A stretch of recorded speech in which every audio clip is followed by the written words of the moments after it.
Hi friends අද අපි කතා කරන්නේ එලාර සහ දුටුගැමුණු යුද්ධය ගැනයි. වීඩියෝ එක අවසන් වෙනකන් බලන්න සහ කතාවර්සයි channel එක subscribe කරලා support එකක් දෙන්න කියලා ආදරෙන් ඉල්ලනවා. අපි යමු වීඩියෝ එකට.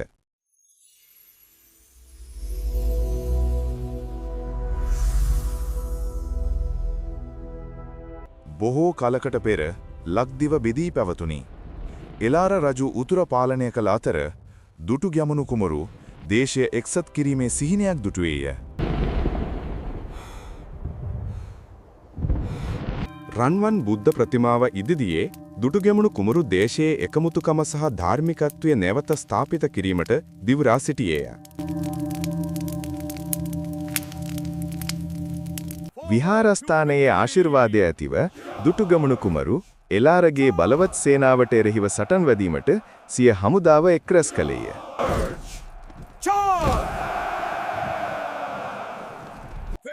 අනුරාධපුරය අසල යුද පිටියේදී එම ශ්‍රේෂ්ඨ රණශූරයන් දෙදෙනා ගෞරවනීය සටනකදී එකිනෙකාට මුහුණ දුන්නා.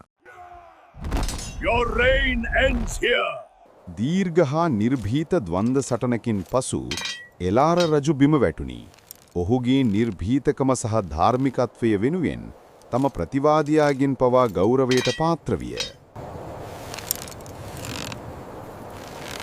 එලාර රජුගේ මතකය පිණිස දුටුගැමුණු රජු ස්මාරකයක් ගොඩනගා ලංකාව එක්සිසත් කරමින් සාමය ප්‍රකාශ කළේය.